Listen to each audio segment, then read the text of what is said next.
The digital guest experience is the wave of the future. It's how people communicate, it's how people learn. So for us, we really were trying to find a platform that could help us do that in an interactive way, one that could really help advance learnings of our guests and the ability to simply navigate this complex. We also wanted something that was very flexible and something that could grow amongst the years going forward, just as we're growing.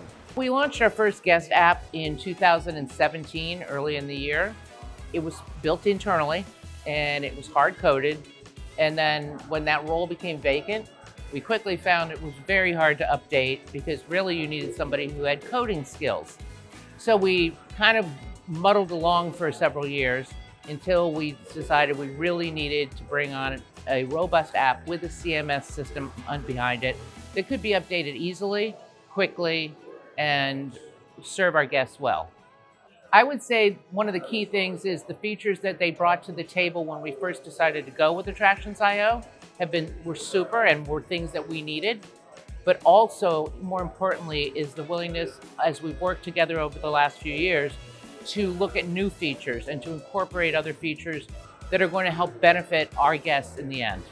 The app enables people to plan their day, and enables them to learn about what is here and what they want to do.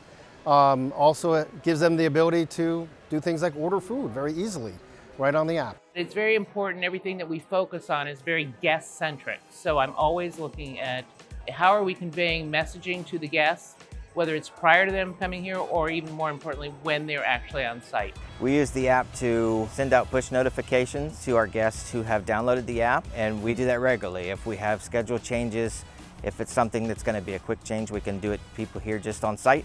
Or if it's a larger change, say a launch moves dates, we can send it out to everybody who has the app.